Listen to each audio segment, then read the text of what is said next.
Good morning student, welcome in bright online classes.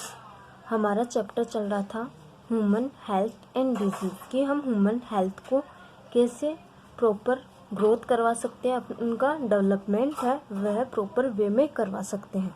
तो हमने balance diet के क्या क्या कंपोनेंट थे, जैसे कि हमें जो एनर्जी प्रोवाइड करते हैं, बॉडी बिल्डिंग में हेल्पफुल है, प्रोटेक्टिव कंपोनेंट्स हैं, उनकी काफ़ी डिटेल में स्टडी की थी। तो ह्यूमन हेल्थ को हम प्रॉपर ग्रोथ और डेवलपमेंट आसानी से कर सकें। उसके बाद में हमने स्टडी की थी माल न्यूट्रिशन के बारे में। हमने विटामिन माल न्यूट्रिशन, प्रोटीन माल न्यूट्रिशन और मिनरल्स माल न्यूट्रिशन के बारे में स्टडी की थी कि अगर हमारे शरीर में कोई भी कंपोनेंट्स है वह काफ़ी लंबे टाइम से एब्सेंट रहता है तो हमें कुछ बीमारियां हो जाती है, तो ये माल न्यूट्रिशन होता है और उनसे हमें वीकनेस या अलग अलग बीमारियां हो सकती हैं। तो आज अब हमारा नेक्स्ट टॉपिक रहेगा डिजीज़ कि फर्स्ट हो गया ह्यूमन हेल्थ के बारे में स्टडी। अब नेक्स्ट है हमारा डिजीज़। तो हम डिजीज़ सब जानते हैं, डिजीज़ को हिंदी में बोला जाता है बीमारी। तो अब डिजीज़ को हम कैसे डिफाइन करेंगे वो देखते हैं।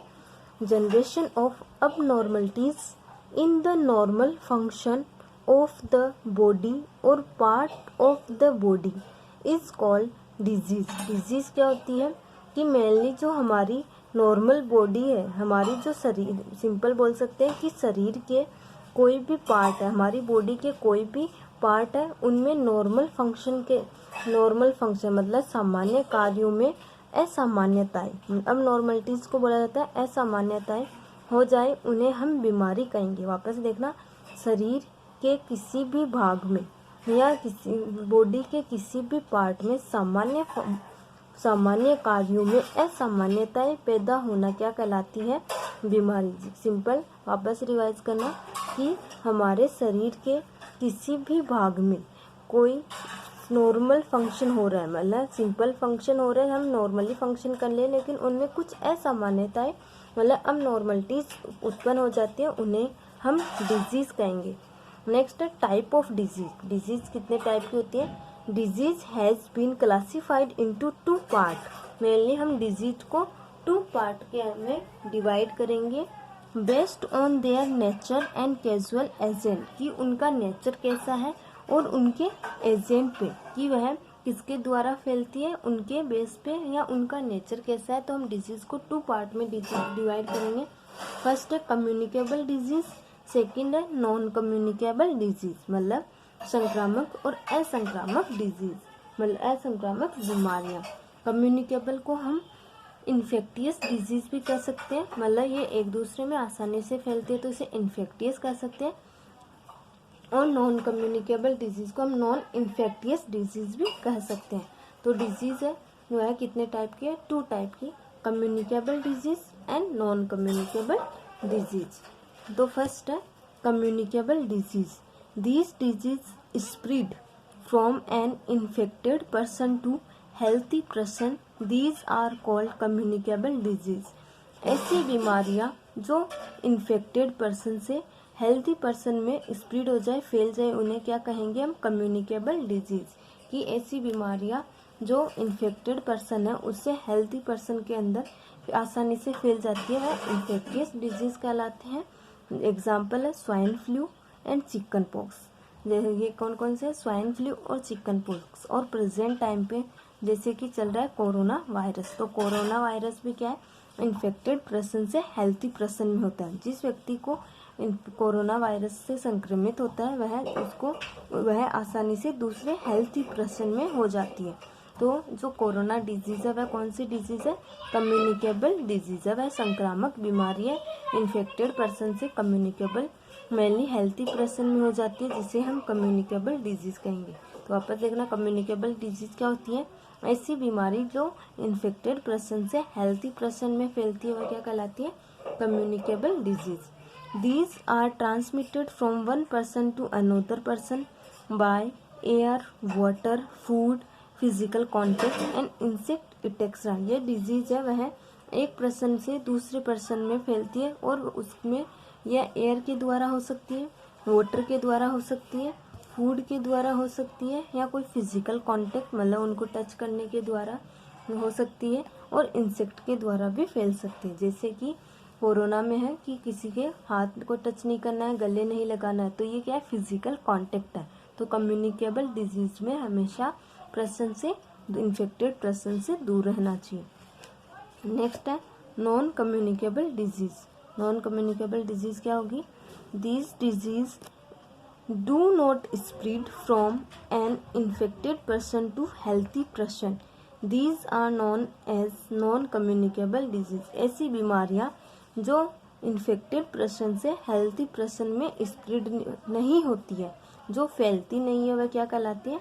Non communicable disease. मतलब असंक्रामक बीमारियां भी कह सकते हैं। जो एक दूसरे में फैलती है वह कम्युनिकेबल, और जो एक व्यक्ति से दूसरे व्यक्ति मतलब इन्फेक्टेड पर्सन से हेल्थी पर्सन में नहीं फैलती, उन्हें कहा जाता है नॉन कम्युनिकेबल डिजीज या नॉन इन्फेक्टियस डिजीज। तो नॉन कम्युनिकेबल डिजीज के एग्जाम्पल है कैंसर और एनीमिया। कैंसर और एनीमिया ऐसे है जो एक पर्सन से दूसरे पर्सन में नहीं फैलते हैं।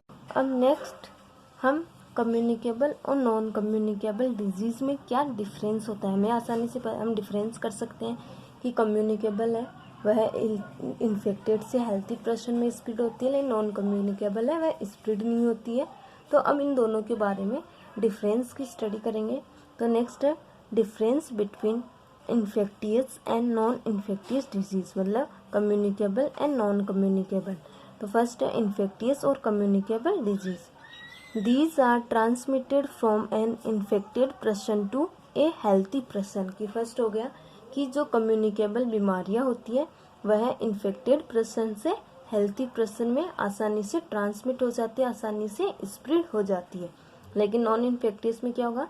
These are not transmitted from an infected person to the healthy person. लेकिन नॉन इन्फेक्टियस या नॉन कम्युनिकेबल में ये बीमारी है इन्फेक्टेड पर्सन से हेल्थी पर्सन में ट्रांसमिट नहीं होती। तो फर्स्ट हो गया कि कम्युनिकेबल डिजीज है वह फैलती है, और नॉन कम्युनिकेबल डिजीज है वह आसानी से नहीं, ये ट्रांसमिट नहीं होती है। नेक्स्ट है communicable. These are caused by pathogens, example virus and bacteria. Mainly ये एक पैथोजन, मतलब पैथोजेंस का मीन्स होता है रोगजनक, कि ये किसके द्वारा फैल सकती है? वायरस से इसके द्वारा, या बैक्टीरिया, या इसके अलावा अदर एजेंट हो सकते हैं। जैसे कि कोरोना डिजीज का नाम है कोरोना, तो वह किसके द्वारा फैल रही है प्रेजेंट टाइम से? वायरस के द्वारा, तो हो गया कोरोना वायरस। तो ये एक पैथोजेंस के मतलब रोगजनक के द्वारा फैलती है। लेकिन ये क्या होगा? Communicable, non communicable. There is no role of pathogens, लेकिन नॉन कम्युनिकेबल में पैथोजेंस का कोई भी रोल नहीं होता। जैसे कि कैंसर होता है, तो कैंसर में जो सेल होती है वह ग्रोथ डिवाइड होती है और अपनी ग्रोथ करना स्टार्ट कर देती है और ट्यूमर का फॉर्मेशन करती है। तो इनमें कोई भी पैथोजेंस है वह रेस्पॉन्सिबल नहीं होता। Next communicable. These are brought about by extrinsic और एक्सटर्नल फैक्टर। जो कम्युनिकेबल डिजीज है वह बाहर के जितने भी फैक्टर्स होते हैं उनके द्वारा फैलती है, कि जैसे कि वाटर है, एयर है, उनके द्वारा, या अदर वायरसेस बैक्टीरिया है, उनके एक्सटर्नल फैक्टर, बाहरी जो जितने भी फैक्टर है उनके द्वारा फैलती है। लेकिन नॉन इन्फेक्टियस या नॉन कम्युनिकेबल में क्या होगा? These may not be brought by intrinsic और एक्सट्रिंसिक फैक्टर। लेकिन जो नॉन कम्युनिकेबल है वह बाहरी कोई भी फैक्टर के द्वारा नहीं फैलती है।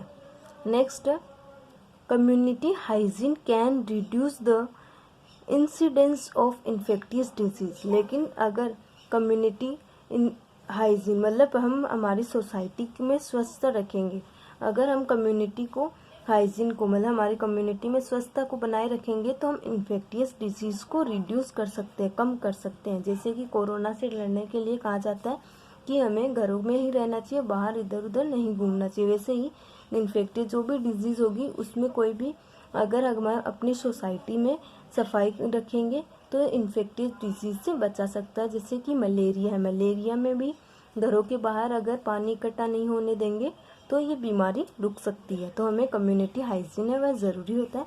लेकिन नॉन इन्फेक्टियस में क्या होगा? Community hygiene is ineffective in reducing the incidence of non infectious disease. लेकिन नॉन कम्युनिकेबल डिजीज में कम्युनिटी हाइजीन मतलब जो सोसाइटी है, हमारी कम्युनिटी है, उनकी स्वच्छता का कोई भी अफेक्ट नहीं होता है या इनअफेक्टिव होता है। क्योंकि जैसे कि कैंसर है, कैंसर में सेल है वह डिवाइड हो रही है, तो इसमें हमारी कम्युनिटी का कोई भी रोल नहीं होता है। जी हाँ, हमारे शरीर में एनीमिया डिजीज़ हो जाना, जैसे कि खून की कमी हो जाना, इसमें भी सोसाइटी का कोई भी रोल नहीं होता है।